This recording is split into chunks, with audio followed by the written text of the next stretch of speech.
أعوذ بالله من الشيطان الرجيم. بسم الله الرحمن الرحيم. يسبح لله ما في السماوات وما في الأرض الملك القدوس العزيز الحكيم. هو الذي بعث في الأميين رسولا منهم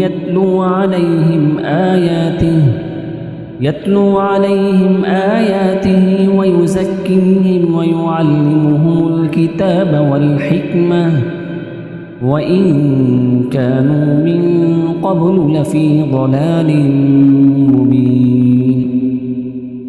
وآخرين منهم لما يلحقوا بهم وهو العزيز الحكيم. ذلك فضل الله يؤتيه من يشاء والله ذو الفضل العظيم. مثل الذين حملوا التوراة ثم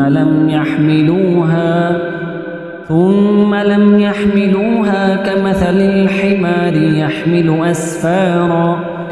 بئس مثل القوم الذين كذبوا بآيات الله والله لا يهدي القوم الظالمين.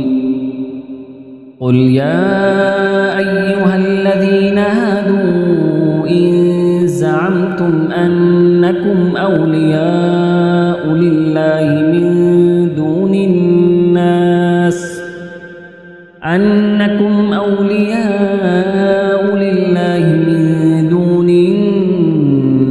فتمنوا الموت إن كنتم صادقين ولا يتمنونه أبدا بما قدمت أيديهم والله عليم بالظالمين.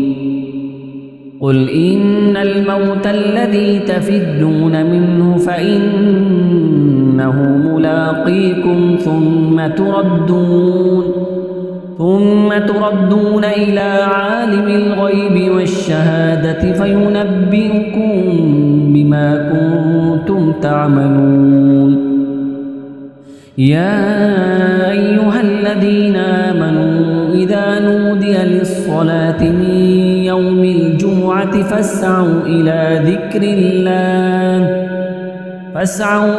ذكر الله وذروا البيع ذلكم خير لكم إن كنتم تعلمون. فإذا قضيت الصلاة فانتشروا في الأرض وابتغوا من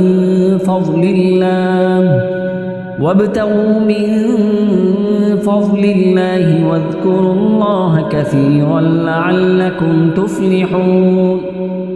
وإذا رأوا تجارة أو لهوا انفضوا إليها وتركوك قائما. قل ما عند الله خير من اللهو ومن التجارة والله خير الرازقين.